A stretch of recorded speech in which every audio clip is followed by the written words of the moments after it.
Menteri Perumahan dan Kawasan Permukiman Marwarar Sirait mengemukakan konsep perumahan rakyat yang dibangun dari tanah sitaan koruptor. Hal tersebut disampaikan saat rapat dengan Komisi V DPR RI pada Selasa, 29 Oktober 2024. Ara mengatakan jika tanah tersebut bisa digunakan untuk rakyat kecil. Dia juga mengatakan semua rapat Menteri Perumahan dan Kawasan Permukiman dilakukan secara terbuka yang ditayangkan di media sosial. Dalam rapat, dia juga beberapa kali menyinggung nama Prabowo yang memberikan arahan terkait pekerjaannya nanti.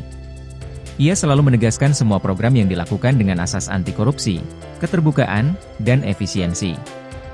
Turun, targetnya meningkat banyak, nggak ada lagi jawabannya kalau tidak. Ini tahun 2024. 2004 targetnya 145.000.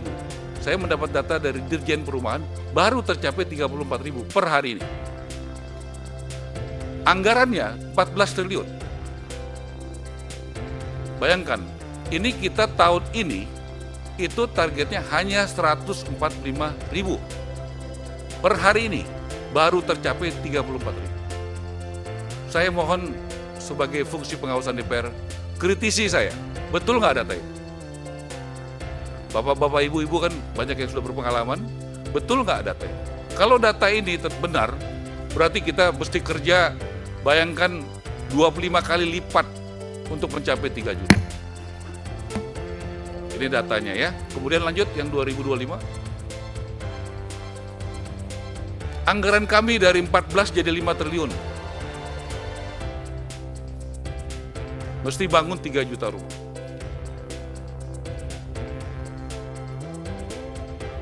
Ya, tolong juga kritisi apakah betul anggaran ini. Karena mungkin sebagian Bapak Ibu yang membuat anggaran ini bersama kementerian yang sebelum saya. Apakah anggaran ini layak untuk membangun 3 juta rumah? Kan kita mau terbuka ya, dari awal kita terbuka sejelas-jelasnya.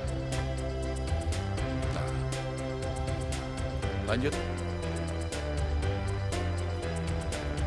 Ada lagi?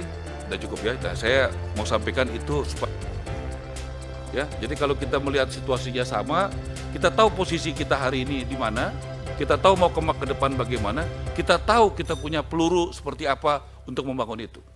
Dan kita cari solusinya. Ketua, saya izinkan, saya mohon izin untuk menyampaikan apa pikiran kami sebagai menteri. Keterbukaan itu betul-betul di briefing sama Pak Presiden bahwa negara yang maju pemberantasan korupsinya adalah Denmark karena keterbukaan publik, bahkan dari proses perencanaan, dari proses anggaran, tidak ada yang ditutupi. Sehingga kontrolnya bukan hanya internal audit seperti Irjen, BPK, BPKP, tapi publik mengontrol. Bukan hanya DPR, tapi juga kekuatan publik. Kita bisa sepakat gitu, Ketua? Oke ya, kita ketok ya Ketua ya, gitu. Paling nggak untuk kementerian kami. Gitu ya. Kedua, SOTK ini yang akan jadi mesinnya saya Pak Ketua. Bahkan saya ingin mendapat masukan. Di tengah keterbatasan saya paham tentang birokrasi saya. Tolong kasih masukan, saya akan bentuk tim seleksi yang melibatkan Pak Fahri sudah siapkan dari UI dan sebagainya. Saya mohon masukan. Yang bisa menjalankan tugas berat ini siapa? Karena Ketua mungkin sudah 15 tahun di sini, sudah tahu orang-orang yang terbaik, orang-orang yang bersih, yang jujur, yang mau kerja keras. Saya baru di sini, saya 15 tahun di Komisi Keuangan. Kalau di Komisi Keuangan, saya cukup tahu siapa yang baik dan bagus di kementerian yang menjadi mitra kerja saya. Saya baru seminggu jadi menteri, seminggu. Jadi tolong juga bantu saya dari awal. Jangan ragu-ragu, Ketua. Ya, saya mau libatkan dari awal, bahkan kami akan punya 4 dirjen. Saya sudah minta sekjennya dari Departemen Keuangan, irjennya dari Jaksa Agung. Membuat sistem anti korupsi bagaimana. Silakan, mau terbuka, whistleblower, dan semua rapat kami terbuka, Ketua, pakai YouTube. Di kementerian kami tidak ada rapat tertutup. YouTube-nya sudah ada, bisa diakses.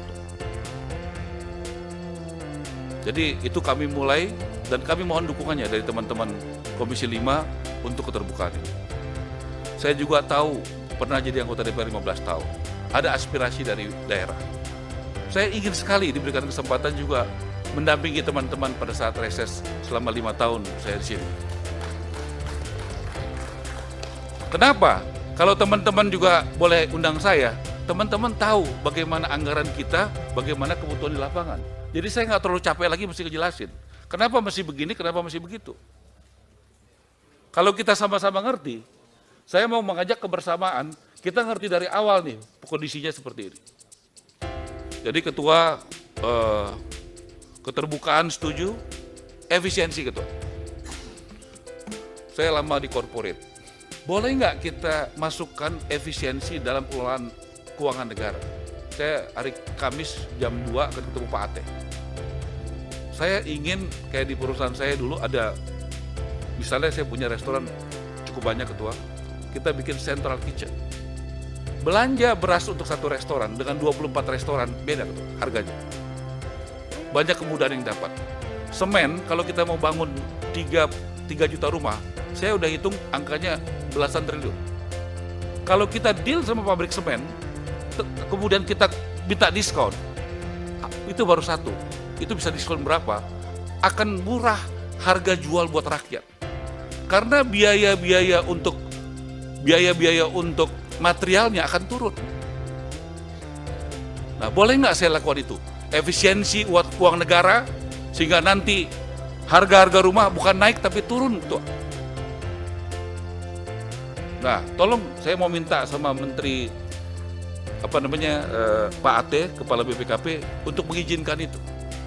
Jadi kita bukan hanya sekedar mengamankan uang negara, tapi juga membuat efisien uang negara.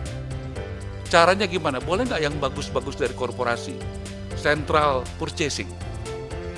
Ada ratusan bahan material properti untuk rumah, ketua. Ketua pasti tahu dan teman-teman. Kalau itu kita bisa bikin satu, itu akan terjadi penghematan yang luar biasa. Boleh nggak diizinkan oleh anggota DPR saya melakukan penghematan? Bukan hanya mengamankan uang negara. Supaya apa tujuan saya? Supaya harga rumah turun dan uangnya bisa, jadinya pembeli rakyat bisa membeli rumah dengan harga lebih murah. Kemudian soal tanah. Saya punya konsep, tanah itu dari sitaan. Saya sudah ketemu Jaksa Agung, di Banten saja ada 1.000 hektar. Dan Jaksa Agung siap menyerahkan, saya sudah bicara dengan Dirjen Menteri Keuangan, kita akan ketemu bagaimana tanah ini bisa digunakan sama rakyat. Bagaimana tanah dari koruptor bisa digunakan untuk rakyat kecil. Bagi yang punya gaji, nggak susah ketua. Kalau itu ketua bisa bantu saya, supaya mereka punya tanah, mereka punya gaji, ASN yang nggak pernah punya rumah, tentara yang nggak punya rumah, banyak sekali guru-guru yang nggak punya rumah, punya harapan ketua. Ini soal kebijakan dan policy. Kalau di ruang rapat ini, izinkan minggu depan ketemu di sini ada Menteri Keuangan, BPKP, ATR, setengah masalah ini selesai. Ini harus ada keputusan politik. Bagaimana barang-barang sitaan ini, boleh nggak itu kita ambil negara dan kita kembalikan buat rakyat, harganya jadi sangat murah. Jadi kita langsung berjalan, ketua. Terakhir ketua, Bapak Presiden di Magelang meminta kita tidak menjadi Superman, tetapi menjadi seperti kita semua anak buahnya.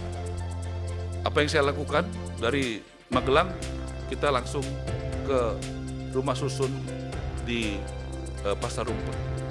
Itu 2 tahun lalu sudah kami serahkan dari perumahan kepada DKI. 1.984 unit kurang lebih. 2 tahun lalu. Yang baru dipakai kurang lebih 400 untuk korban kebakaran di Manggarai. Yang masih kosong kurang lebih 1.400. Puji Tuhan ketua. Waktu Tuhan memang nggak bisa dilawan ya. Jadi saya dan Mendagri datang, itu mereka sudah mau pasarkan, bukan mau, sudah pasarkan dengan harga 3,5 juta untuk disewakan per bulan.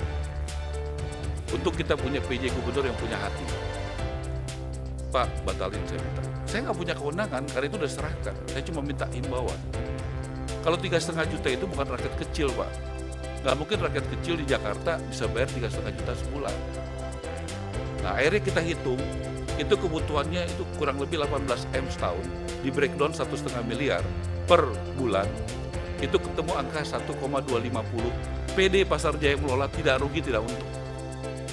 Saya bilang, ayo dong, PD Pasar Jaya kan sudah untung. Nggak semua kan harus untuk apa cari untung. Ini buat rakyat. Kita sepakat itu. Angkanya 1,250, sebagian nanti kita alokasikan buat TNI yang nggak punya gaji tinggi, polisi yang nggak punya gaji tinggi, ASN, guru, dan milenial.